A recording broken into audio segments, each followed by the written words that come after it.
Eu quero ler só um versículo que diz assim: portanto, não se preocupem com o amanhã, pois o amanhã trará as suas próprias preocupações. Basta cada dia o seu próprio mal. Diga comigo: basta cada dia o seu próprio mal. Eu fiquei pensando em falar a respeito de mães, e todo ano a gente tem o culto das mães, e a gente sempre fala aquela questão da mãe, importância da mãe, e como a mãe ajuda. Mas eu fiquei olhando para as mães da Quírios aqui, fiquei olhando para as mães que eu vejo aqui na igreja, e eu percebi como as nossas mães, e as mães modernas, as mães na nossa geração, são mulheres extremamente ocupadas, estão sempre muito agitadas. Você concorda com isso? Elas têm uma vida assim que para nós homens seria impossível de ser vivido. E hoje eu vou ser extremamente feminista, viu, pessoal? Porque você vai entender o que eu quero dizer. Muitas mulheres aqui da igreja e da nossa geração, elas têm, por exemplo, trabalho secular, trabalham fora. E elas não só trabalham fora, como a renda delas, às vezes chega a ser maior do que a do marido, muitas. As que não trabalham fora, elas vendem Avon, não posso falar a marca que vai para a televisão, sei lá. Estão sempre vendendo alguma coisa. Bolsa, sapatos, cosmético, fala aí. Biju. Biju para homem é aquele negócio que vende no farol, sabe? Então, é interessante que você vê, elas estão sempre com uma sacolinha do lado, entregando e fazendo. Mesmo as que não trabalham, e a maioria hoje trabalha, elas se sentem culpadas às vezes por não trabalhar. Elas sentem uma pressão. No nosso Quírios News dessa semana, uma homenagem para as mães, e a irmã que foi entrevistada, a irmã Nausa, ela fala assim: quando eu deixei de trabalhar para cuidar dos meus filhos, cuidar da minha família, eu fui muito criticada.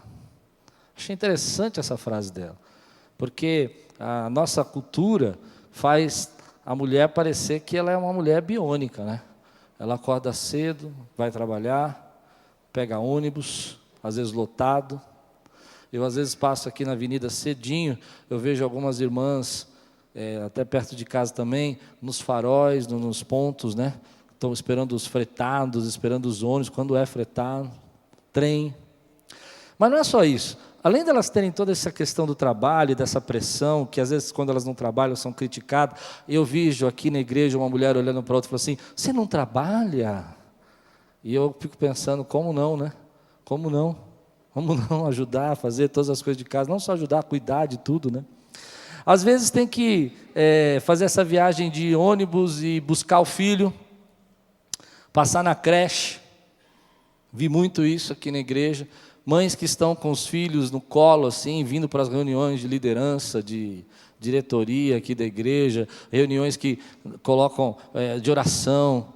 Mães com um nenezinho na vigília, e chacoalha a vigília, e Senhor, chacoalha a vigília, chacoalha o nenê, e chacoalha a mão.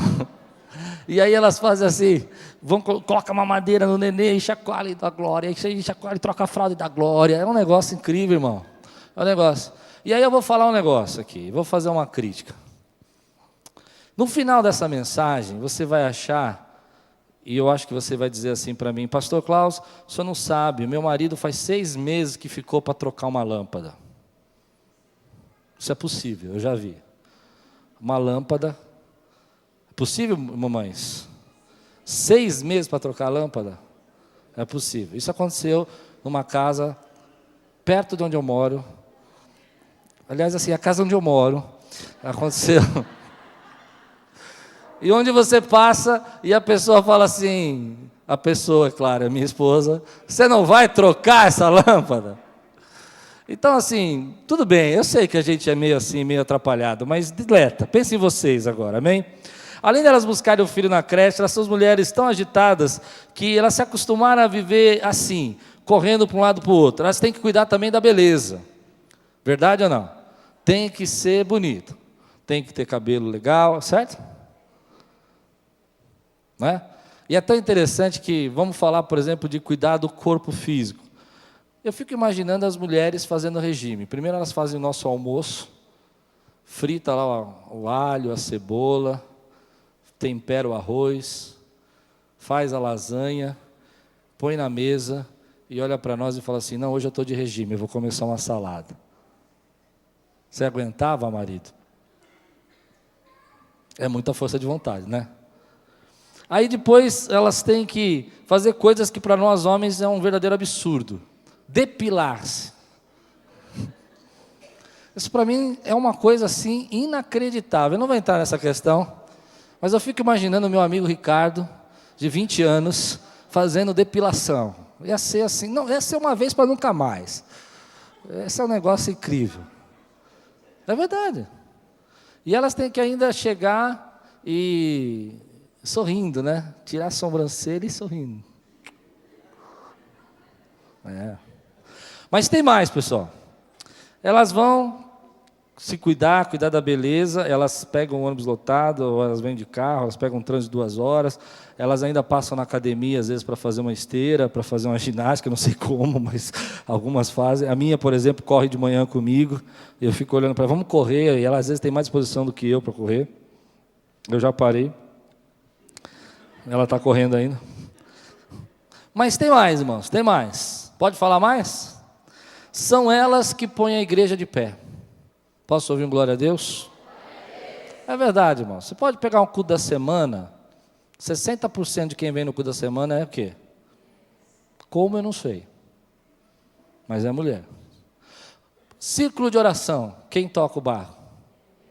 Quero ouvir, pode falar. Escola infantil da igreja, departamento infantil, quem toca o barco? Escute essa estatística, quantas mulheres dão aula? 33 mulheres dão aula na Kyrios Kids e um professor. Um professor. E eu acho que se você tirar assim o ministério... Homem quando vai na igreja é diferente. Homem vai na igreja, ele não quer trabalho, ele quer fazer coisa que ele curte. Se ele curte, por exemplo, são poucos que gostam. Se ele curte, ele quer pregar, quer cantar, quer mexer com a parte estrutural. Mas esse negócio de arrumar cadeira, pôr o povo para orar, chegar no horário, vocês entendem o que eu estou dizendo? 60%, 70%. E tem mais, irmãos. As mulheres são as que mais doam na igreja, financeiramente também. Forte isso, né? Eu sei. Eu quando pensei nesse sermão, eu falei, o que eu estou fazendo? Mas eu já estou cansado só de pensar assim. E elas são também aquelas pessoas que quando você marca uma reunião na igreja durante a semana, elas estão lá. E se você falar para ela que vai ter acampamento, elas estão lá. E muitos maridos, eu não devia falar isso, mas eu vou falar. Vem à igreja porque a sua mulher olhou para ele e falou, vai se trocar agora. Quantos concordam comigo? Vamos aplaudir o Senhor por essas mulheres, querido. Só Deus para fazer. Só Deus para criar. Hoje de manhã um rapaz aqui da igreja, ele falou assim para mim, eu falei, você está meio sumido da igreja? Ele falou, minha esposa estava trabalhando no domingo. Aí eu olhei para ele e falei, ih? Aí ele falou, gente boa demais, querido, ele deve estar assistindo a gente, gente muito boa. Aí ele virou e falou assim, então é que... não tem aqui, a mulher não veio, ele não veio, é isso aí. E é assim que é, mamão, é assim que é. Ontem eu fui pregar fora, a Luciana falou assim para mim, não vou, não. Aí eu fiquei falando assim, não vai, eu vou sozinho. Eu não gosto de nem pregar fora sozinho. Você gosta? Não. Tá. Mas eu quero dar 7 conselhos para as mulheres. Primeiro, 7 conselhos para as mamães, que servem para os homens também. Alguns, acho que todos. Algumas vezes, elas têm dificuldade de reconhecer que tem limites. Vocês têm limites. Vocês têm limites.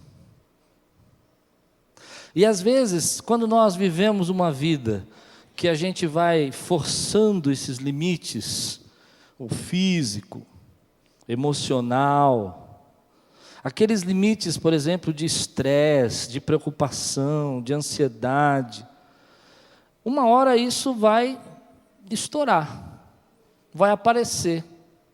Então, o primeiro conselho que eu quero dar para as mamães é que elas enxerguem que elas são mamães, mas são seres humanos. E que Jesus, que tinha 3 anos para cumprir o ministério dele, teve um tempo para se descansar, para parar, para dizer, eu vou parar, agora eu vou ficar quieto. Porque muitas vezes a gente entra num ativismo, numa preocupação, e nós não percebemos que isso está atrapalhando toda a nossa vida, e todo o jeito como a gente se relaciona, e tudo quanto a gente vive.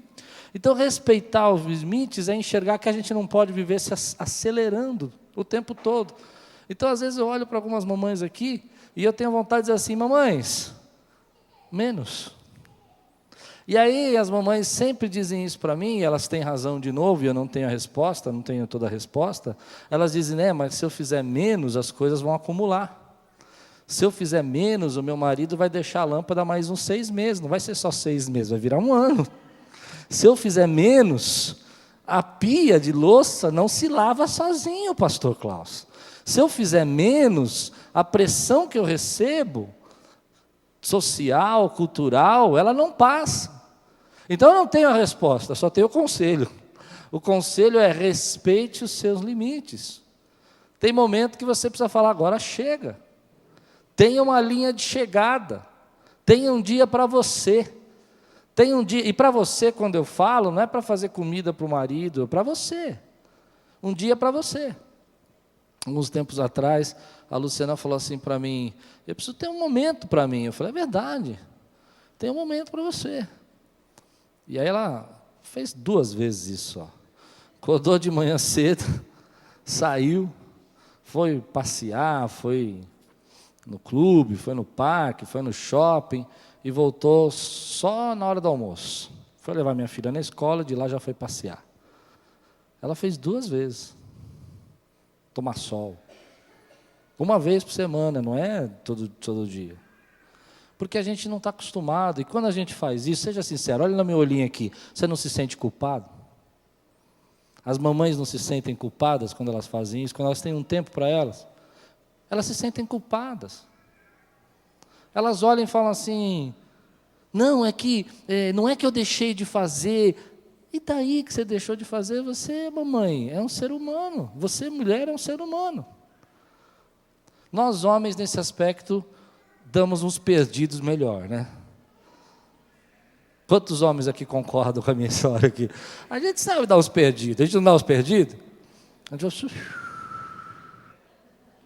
Eu fui office boy. E quando o meu chefe queria judiar de mim, ele me mandava passar em 3, 4 lugares no mesmo dia, com aquela mala pesada. E eu achava ótimo, porque quanto mais serviço ele me dava, menos tempo ele sabia quanto demorava. Então isso é um pecado que eu estou confessando aqui. Aí eu dava um perdido para ele. Boy sabe dar perdido. Então você passava numa loja e fazia o serviço, do lado da loja tinha uma livraria. Eu amo ler, imagina que eu ia um sebo gigante. Eu me perdia lá dentro. A gente sabe.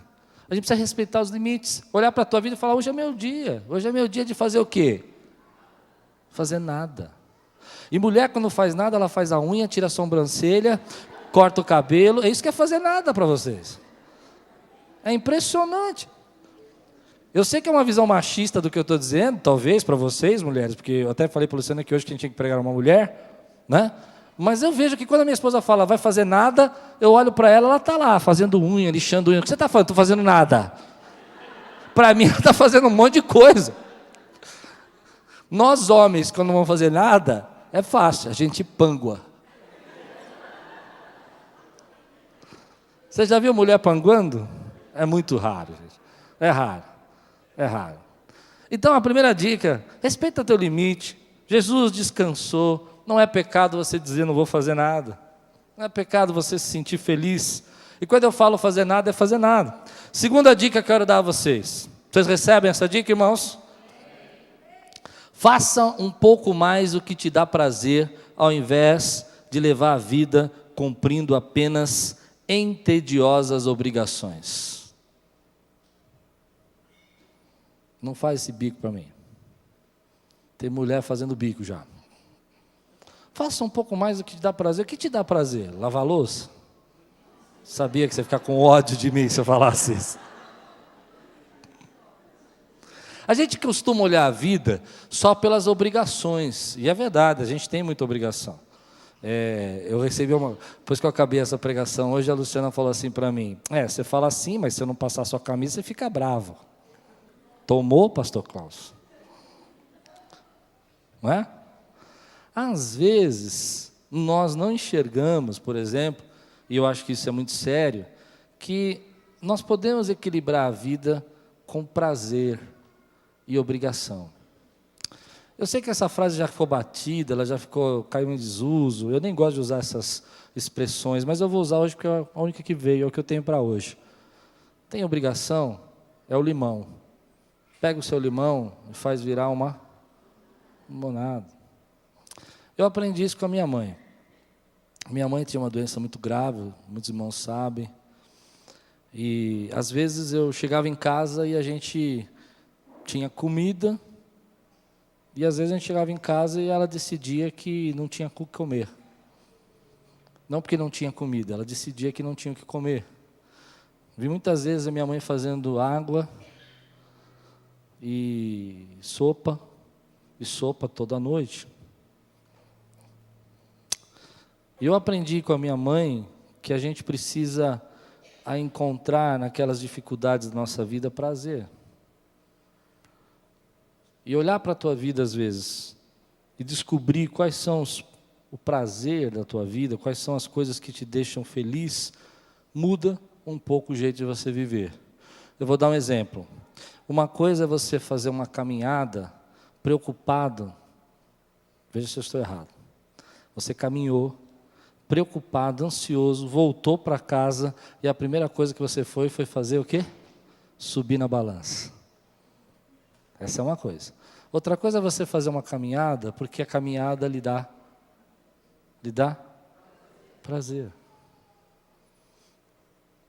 E você vai levar a vida enxergando que algumas coisas não precisam ser só uma tediosa obrigação, mas escolher algumas coisas para fazer que trazem alegria ao seu coração. Faça uma lista do que te dá prazer. Me lembro uma vez fazendo discipulado aqui na igreja, eu falei num grupo de discipulado sobre prazer, o que te dá prazer, e uma irmã, ficou brava comigo, como talvez algumas pessoas estejam hoje bravos comigo. Ela olhou para mim e disse assim, não tem nada que me dá prazer, tudo que eu faço eu não gosto. Porque não parou para pensar o que gosta. Gosta de ler? Não, tá bom. Gosta de pintar? Não. O que você gosta? Troca um pouco. Coloca isso dentro da tua agenda, do teu compromisso. Ninguém vai achar ruim se você tiver um tempo para você com alguma coisa. Aliás, eu acredito que você vai ficar até mais bonita, mais feliz, mais alegre. Terceiro, não se preocupe tanto com as críticas. Conselhos que eu dou para as mamães.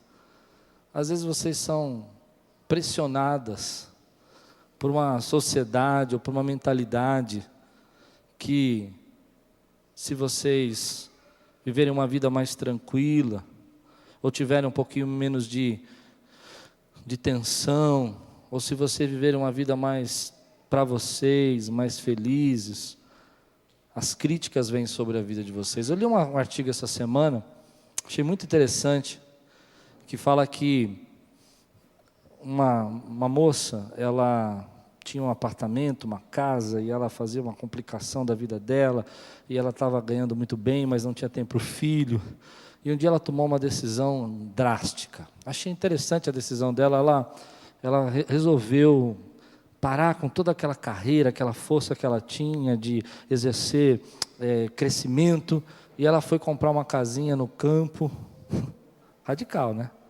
Ganhar menos, trabalhar menos e viver mais. E ela conta a história do que ela fez, está no Face. Achei interessante porque ela fala assim, pegando o caminho de volta. E às vezes a gente está embaixo de tanta crítica que nós não ouvimos a nossa própria opinião. A nossa opinião está silenciada. A nossa opinião não pode ser falada. As pessoas criticam você de uma maneira que você não consegue se ouvir o que você tem para dizer, o que você sente. Tem um livro do Rubem Alves, ele saiu acho que há um pouco tempo, e no livro do Rubem Alves ele fala que nós precisamos tomar cuidado com aquilo que a gente aprende, as lições da vida na beira da morte. As lições da vida na beira da morte. Eu pensei que eu tinha aqui, mas eu não tenho. Ele conta a história do seguinte, que há coisas que a gente aprende a viver quando quase morre. Você concorda com isso? Você entende o que eu quero dizer? Quando você perde um momento da tua vida que você fala, meu Deus, eu quase morri, você começa a repensar o que é viver. Eu me lembro que alguns anos atrás, eu saindo do culto aqui com a minha família e os irmãos aqui, nós estávamos ensaiando, na verdade, e nós saindo desse culto, um carro veio sobre nós, esse carro, 2 jovens tirando os racha na avenida, o carro voou sobre o meu carro, caiu em cima do capô do porta-malas, afundou o porta-malas do carro, e por 2 centímetros, o vidro estaçalhou traseiro, e por 2 centímetros o carro não bateu na cabeça da Luciana. Não entrou para dentro do carro assim, faltou pouquinho. E no dia seguinte, quando nós chegamos em casa, nós dormimos, né, que era quase 2 horas da manhã, nós tínhamos tido um ensaio aqui, ficou até tarde. No outro dia, em casa, a gente dormiu todo na mesma cama. As filhas, eu, a Lupe, todo mundo junto, assim, né? Todo mundo junto, vocês não, irmão, só minhas filhas e... é muita gente. E nós estávamos ali, e minha filha olhou e disse assim, hoje nós poderíamos estar todos no hospital. E começou a chorar. Foi muito sério o acidente, foi muito grave. Pra você ter uma ideia, eu desci do carro, eu demorei uns 10 minutos assim para entender a força da pancada do carro que eu recebi. Marcelo, o Fernando estava atrás de mim, um carro seguindo. O Marcos estava no nosso carro, não é isso? Foi um negócio assim, impressionante. Mas aquela situação, ela fez a gente repensar algumas coisas. O que é importante realmente na nossa vida? Por que as pessoas criticam tanto você e você não pode tomar uma decisão de fazer o que você gosta? E a vida vai passando. E aí quando você passa por uma situação que você quase vai, que você quase, no meu caso foi um acidente, talvez no caso de algumas pessoas pode ter sido uma notícia de uma enfermidade, graças a Deus Jesus te curou, e você foi curado para a glória de Deus, você repensa a vida, meu irmão. Você começa a pensar a vida de outra maneira. A morte faz a gente ver a vida de outra forma. Eu não quero ser fúnebre não, mas eu quero que você pense, que aí você começa a pensar, isso é importante mesmo? Isso realmente vai me levar? Isso vai me deixar feliz? Não é dessa maneira? E aí você começa a enxergar realmente os seus valores, aquilo que importa. E você percebe que toda essa crítica que você recebe, toda essa pressão que as pessoas fazem, e que você silenciou a tua própria voz, você silenciou os teus desejos, os seus corações, você percebe que isso não tem valor nenhum. E a maioria dos livros que eu leio que falam no final da vida, pessoas como o próprio Rubem Alves, que tem um livro que fala o que eu faria se eu pudesse viver novamente, ele conta isso, ele fala assim, olha, se eu pudesse voltar para trás, eu teria feito o quê? No caso dele, ele fala, eu não teria feito nada diferente do que eu fiz, porque eu pensei na vida como se estivesse indo para a morte. Mas eu fico pensando que algumas vezes as pessoas vão chegar na sua vida e vão dizer assim, por que eu fiz tudo isso? Eu podia ter abraçado mais, eu podia ter me divertido mais, eu podia ter viajado mais, eu podia ter trabalhado mais para o Senhor, eu podia ter aberto uma ONG, eu podia ter ajudado mais pessoas carentes, eu podia ter sido mais feliz, eu podia ter comprado menos coisas que eu não me interessava e gastado mais dinheiro com o que me deixava feliz. Isso é repensar a tua vida, é você enxergar a tua vida que ela está passando, porque uma coisa é certa, irmão, e eu vou dizer isso com muita tristeza talvez no meu coração, eu tenho 43 anos, vou viver talvez até os 90, porque eu sou um cara legal, gente boa não morre cedo. Vocês não concordaram com isso.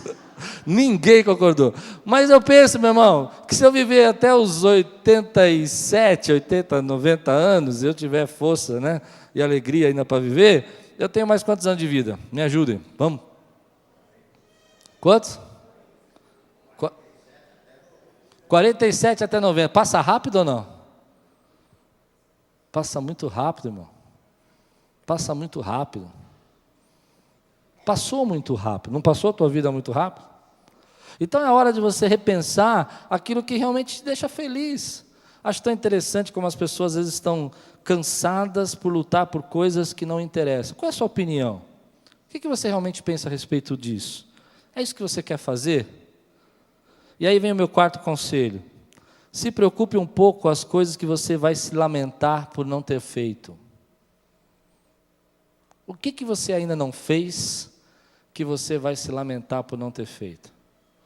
Eu, quando penso nisso, me vem no meu coração que uma coisa que eu ainda não fiz, que eu vou me lamentar de não ter feito, não é pular de paraquedas, porque eu detesto.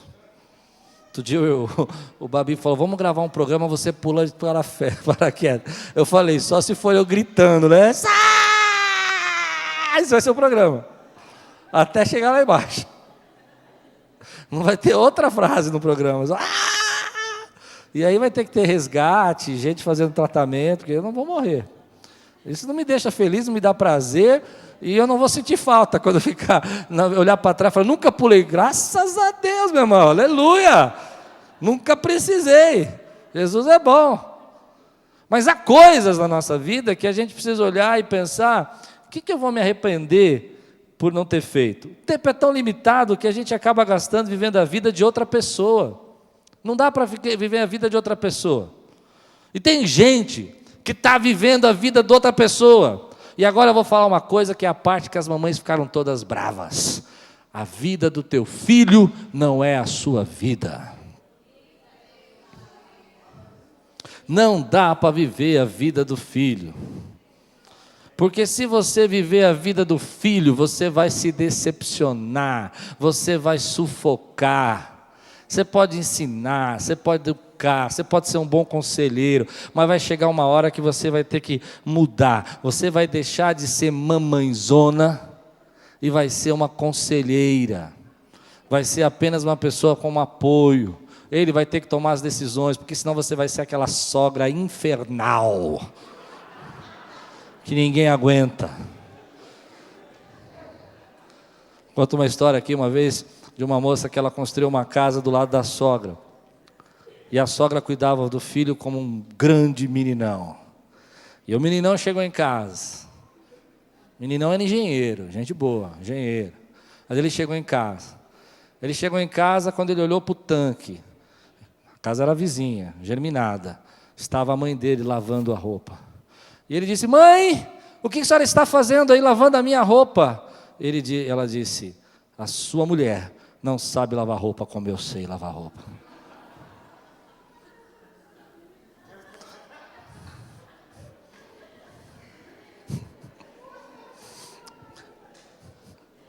Tem uma hora que você tem que largar, meu irmão. A vida é curta para você viver a vida dos outros. Ou seu filho vai começar falando assim para você, tá bom, tá bom. Se cuida, filho. Pegou a blusa? Peguei, mãe. Você vai fazer? Vai se alimentar? Tá bom, mãe. A vida dele cresceu, ele vai sair da sua mão. E aí você conhece mulheres que são mulheres de Deus, que quando seus filhos crescem, elas perdem o sentido da sua própria vida. Para que elas existem? Só para educar os filhos, eles cresceram. E tem decisões que são seus filhos que vão ter que tomar. Eu acho que a vida tem esse lado trágico de pegar e desapegar. Você pega o teu filho, trata, cuida, limpa, põe perfume, troca a fralda, dá de mamar, e quando ele fica mais adulto, você precisa desapegar. Porque se você não desapegar, ele vai virar uma criança, ou um adulto criança, infantilizado, que não sabe tomar suas próprias decisões. É duro, mas é trágico. É trágico porque a gente não quer desapegar. É trágico porque a gente tem aquele prazer tão grande de educar, de cuidar, de amar, que a gente não cansa de olhar. Mas chega uma hora que você tem que dizer, filho, esse problema com a tua esposa é você que tem que resolver, não sou eu que sou casado com ela. e parar de dar conselho, e parar de dar palpite, não é? Porque cada palpite que você dá é uma influência. Eu conheço um caso de uma moça muito triste com o marido, e ela ligava para a mãe toda tarde e desabafava com a mãe. A mãe não dava nem conselho, só desabafava. E uma vez ela veio pedir um conselho aqui para mim: o que eu faço com o meu casamento? Eu falei: pare de falar com a sua mãe. Ela disse: como? Como? Vê se você entende a minha lógica. Muita gente não concorda com as minhas teorias, mas elas funcionam, viu, gente? Ó, ela ligava para a mãe, e quando você fala, você desgasta uma energia, não desgasta? Você fala, você põe para fora, você desgasta uma energia, e depois você não tem vontade de falar de novo daquele assunto, ou não mesmo com a mesma intenção, ou até mesmo com a mesma pressão. Aí quando ele chegava em casa, ela toda chateada, magoada, triste, ela não falava com ele, porque ela já tinha falado com a mãe. E a mãe já tinha ouvido. E a mãe já tinha dito: é assim mesmo, filho, homem é tudo assim, homem não presta mesmo. Tem que aguentar. Não vem, aguenta seu pai, faz 20 anos, 30 anos, aguentando ele. Eram bons conselhos. E eu disse: não fale mais com sua mãe. Falei: mas pastor, que conselho de pastor é esse? Falei: é. Falei: porque você está gastando toda a energia. Então ela ficou uma semana sem falar com a mãe. E ela foi, ele começou a chegar em casa. E quando ele chegava em casa, ela não tinha desabafado, ela não tinha jogado na mãe o peso, então ela jogava nele. E ele começou a dizer: você nunca me disse isso, você nunca falou isso para mim. Eu nunca soube que você tinha esses problemas comigo. Porque ela contava para a mãe. Então chega um momento que a vida tem esse lado de você pegar e você tem que desapegar. Como é duro desapegar, né? E quando eu falo desapegar, não é abandonar, não é esquecer, mas é entender que você não pode gastar a vida vivendo a vida de outras pessoas. Você precisa viver a sua vida. E tem lutas que não são suas. Tem luta que é da sua família, do seu filho, do seu tio, do seu primo. E as mães, quanto mais mãezona, mais quer viver a luta dos outros. Quais são as suas lutas? Quinto conselho. Obrigado. Mamães, não percam o assombro pela vida. Às vezes a vida fica tão agitada, tão cheia de obrigações, que a gente acaba não se maravilhando mais com a vida. Parece que a vida é um peso, é um fardo. Eu entendo que a gente consegue fazer isso em todas as áreas da nossa vida. Uma das preocupações que eu tenho é que quando você vem aqui na igreja, aqui seja um lugar de adoração, mas um lugar que te dê prazer de estar. Que não seja um peso, um fardo, mas que te cause assombro de ouvir a voz de Deus, a glória de Deus, a presença de Deus. E muitas vezes a gente perde o assombro pela vida. A gente não enxerga mais as coisas lindas da vida. A gente começa a ver, por exemplo, você pega uma pintura, um quadro daqueles mais bonitos, mais famosos, pintados, cheio de detalhes, e você só vê um monte de cor misturada e um monte de óleo, porque você não se assombra pela vida. Você não tem mais aquela coisa de admirar os detalhes da vida. Você não tem tempo para ver uma rosa. Você não tem tempo para enxergar uma cor diferente que Deus está colocando na natureza. Aliás, muitas pessoas não conseguem nem ter tempo para se relacionar com a criação de Deus. Tudo é muito fechado dentro de caixas de concreto, dentro de quadrados. Você sai da casa, que é uma caixa, vai para o seu trabalho, entra no carro, que é uma caixa, vai para o seu trabalho, que é outra caixa. Você entra na caixa do seu trabalho, fica lá 12 horas, volta para casa numa caixa, que é o seu carro, entra numa casa, que é a sua caixa. Verdade? E aí você vai para o banheiro, que é uma caixa, fica lá 2 horas tomando banho numa caixa. Você sai da caixa, você põe uma comida dentro de uma caixa, que se chama micro-ondas, e você esquenta a comida na caixa. Sai da caixa, irmão. Tem vida fora da caixa. Tem vida fora da caixa. Se assombra pela vida. Se maravilha com aquilo que Deus está fazendo, com o que Deus faz, com a glória de Deus. Fica maravilhado, extasiado com as coisas que são simples da vida. Como isso é bacana, como isso é bonito, o nascer do sol. Esse ano eu fiz uma coisa muito legal, nas minhas férias em janeiro, invenção da Thalita. Ela fez a gente acordar às 5 horas da manhã, ir para a beira da praia, lá onde a gente estava, na casa da minha sogra, e ficar batendo foto a cada 1 minuto do nascer do sol. Revezávamos, né? Mas foi muito legal, gente. Quando o sol estourou assim, que ele abriu no mar assim, a gente começou a bater palma. Nada a ver, né? Eu sei, ele faz isso todo dia. Mas fazia tanto tempo que a gente não via isso, que a gente bateu palma. Falou, uau, esse camarada veio hoje. Ele vem todo dia. É que a gente não vai lá ver. A gente não enxerga. Eu tinha feito isso há 10 anos atrás. Há 10 anos atrás. Quando eu estudei no Havaí. Há 10 anos atrás eu fiz isso. Depois de 10 anos eu nunca mais tinha visto o sol nascer e nem se pôr. Estou sendo sincero, eu nunca mais. E foi impressionante. E aí começamos a tirar fotos, fazendo assim com a mão, segurando o sol. Coisa que não vale para nada, essas fotos você joga tudo fora. Mas é isso aí. Se assombra pela vida, se assombra com as coisas que Deus está fazendo, com a beleza. Vai caminhar para ver jardim, ver flor, vai ver coisa que você gosta. E a gente hoje não tem tempo para isso. 6º conselho, e já estou terminando, são só 7. Algumas vezes se deu o direito de perguntar, eu gostaria de fazer o que eu vou fazer hoje? Foi essa parte que pegou de manhã. Porque algumas mulheres disseram assim, se eu não fizer, vai acumular, vai ser serviço dobrado. Vocês são difíceis, hein, mulheres? Olho para mim no espelho toda manhã. Essa é uma frase do Steve Jobs, no discurso quando ele descobriu que estava com câncer. Ele disse o seguinte, olho para mim no espelho toda manhã e pergunto, se hoje fosse o meu último dia, e já foi, né, o último dia dele, né? Isso ele falou em 2004. Eu gostaria de fazer o que farei hoje?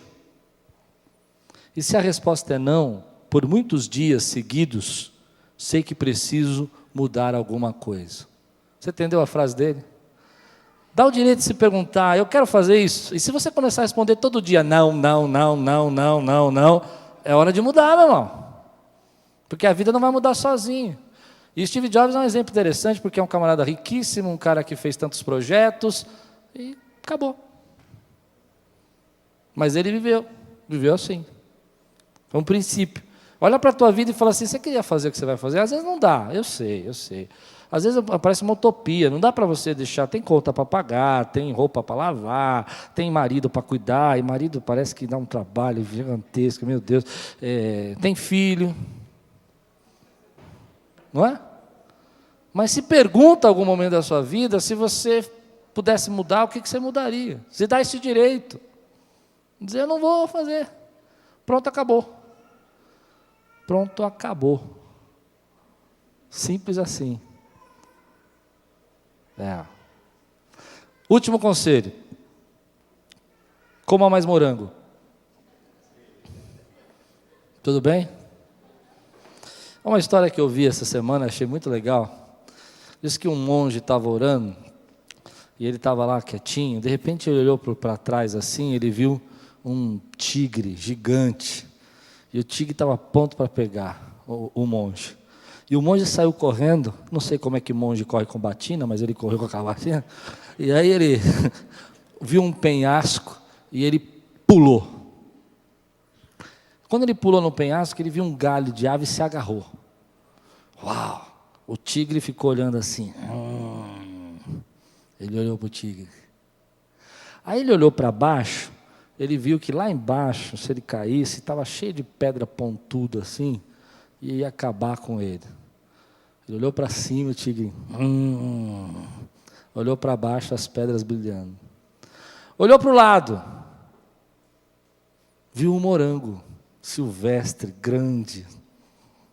O monge, eu imagino que esse monge era meio gordinho, porque ele não teve dúvida, ele pegou o morango com o tigre em cima e as pontas do penhasco embaixo e mordeu o morango e falou, esse é o melhor morango que eu já comi na minha vida.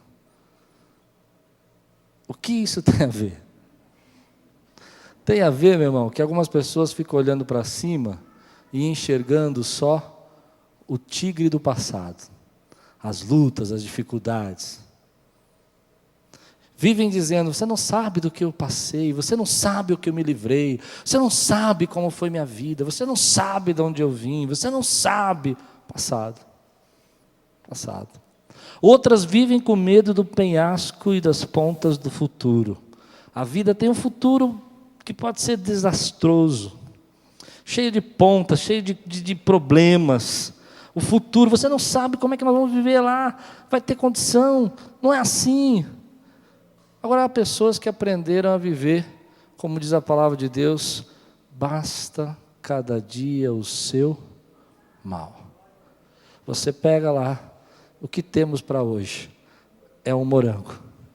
Coma um morango, faça desse momento o momento mais feliz da sua vida. Aprenda a viver o teu hoje. Hoje, agora. Hoje Ele está do seu lado. Beija, abraça, puxa o cabelo, porque ele vai crescer e vai sair. Não é o marido que eu estou falando, é o filho, gente. Só para ver se vocês estavam ligados. Porque às vezes eu tenho uma sensação que eu não sei viver o hoje. Eu tive uma experiência outro dia, nós estávamos com uma situação aqui na igreja, agora, faz pouco tempo, e minha filha queria ir no cinema assistir um filme, eu não sei que filme que era, mas a gente foi assistir. E eu fiquei no cinema lá, e eu fiquei triste comigo, eu saí de lá meio chateado comigo. O tempo todo eu ficava recebendo aquele WhatsApp, e o pessoal: não, porque você vai fazer? Eu e assistindo o filme.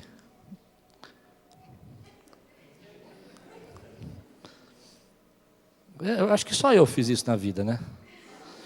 E aí eu fiquei pensando, aí que no final minha filhinha olhou para mim com todo carinho e falou assim: você não prestou atenção em nada do filme. E o filme já acabou. E ali foi uma lição interessante, que às vezes a vida da gente é assim, o filme está passando, naquela hora do filme é o lugar mais legal, e aí você resolve discutir o relacionamento do passado, que 5 anos atrás você lembrou que ele falou uma coisa para você. Come um morango e fica quieto, curte esse momento. E às vezes é assim que a gente vive a vida. Hoje Deus está te dando graça, mas você já está preocupado. É que nem hoje, eu subi aqui, hoje eu vou ser bem sincero com os irmãos, amanhã tem uma conta para pagar, não é muito alta a conta, eu não vou nem falar. Porque não quero. E aí eu estava sentado, na hora que o Bruno começou a cantar Jericó caiu, eu falei: Jericó caiu, aí veio no meu coração. Mas hoje a conta está azul, pessoal, então vamos dar glória a Deus por hoje. Hoje está azul. Mas a gente é assim, a gente fica tão ansioso com amanhã, que hoje não consegue comemorar o Dia das Mães. Está tão preocupado com amanhã, ou triste com o que aconteceu ontem, que hoje está tudo bem, e você não consegue se alegrar. Vai comemorar o aniversário de casamento, está nervoso, está preocupado com amanhã. Mas hoje é aniversário de casamento, amanhã você vê. Eu não estou dizendo, eu particularmente, essa palavra mexe comigo nessa parte, porque eu sou ruim nisso.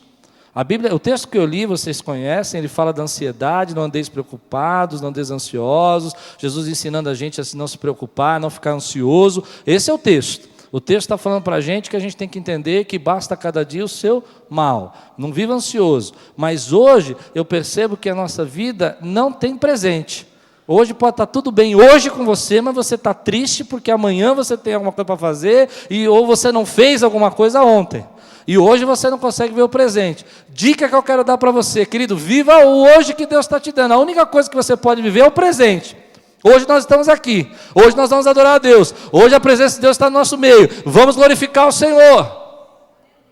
É o que Deus tem nos dado. E amanhã você vai encontrar o seu chefe, deixa para amanhã. Basta cada dia o seu mal. E quando você chegar lá, você vai ter que enfrentar ele é o mal de amanhã. A alegria de hoje é que hoje é domingo. Então vamos aplaudir o Senhor, vamos glorificar o Senhor, porque hoje é dia de adorar o nosso Deus, é dia de dizer glória a Deus, é dia de dizer obrigado, Senhor, porque eu tenho domingo.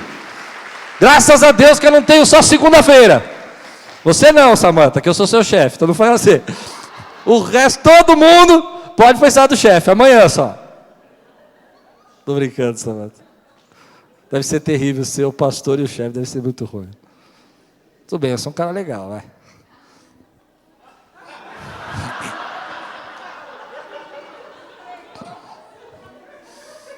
Magoou, pessoal. Magoou. Então, meu irmão, não perca o agora, não perca o agora. Não perca o agora. Não fique olhando para o futuro e dizendo assim: ó meu Deus, o que vai acontecer? Aproveita. Eu conheço, por exemplo, mulheres que já falaram isso para mim. Eu não fico dando muito bola para o meu marido, porque amanhã ele vai embora. Oh, já ouvi. Porque eu vejo aí, eu tinha uma amiga, ela cuidava muito bem do marido dela e saiu de casa. Hã? Hã? Mas eu agora vocês estão bem? Agora vocês estão felizes? Agora vocês estão vivendo bem? Eu vou agora. Não existe garantias. Eu já disse para vocês que a gente quer garantias, né? Qual é a garantia que você vai me dar que nada de ruim vai acontecer? Não tem garantia, irmão. A vida não tem garantia. A única garantia que nós temos é que tudo coopera para o bem daqueles que amam a Deus. É a única garantia. Tudo, inclusive os problemas. Então vivo agora. Eu terminaria só dizendo assim, e aí eu acho que eu não sei como vocês, mães e mulheres, vão trabalhar todas essas obrigações. E é interessante pensar do lado masculino de como a gente vê. Eu costumo dizer em casa que a minha esposa é uma mulher biônica. Ela deve ter algum lugar assim no corpo dela que colocaram uns chips assim, que ela não para. Só o tempo que demora para vocês arrumar o cabelo para tomar banho, eu já tomei banho, já saí, já estou deitado no sofá assim. É verdade, porque você tem que passar escova. É verdade? Mas eu quero dizer que eu louvo a Deus pelas mamães aqui da Quírios, que vocês sejam felizes, tenham paz no coração, e que esse ano, no Dia das Mães, vocês recebam muito amor, muita graça. E nós, maridos, espero que possamos assumir um compromisso de ajudar mais. Isso é uma coisa que a gente precisa aprender, maridos. 6 meses para tocar uma lâmpada é uma vergonha. É uma vergonha, eu reconheço. Mas a gente vai melhorar. Depois a gente piora de novo, porque vai ficando mais velho. Você recebe essa palavra hoje em nome de Jesus?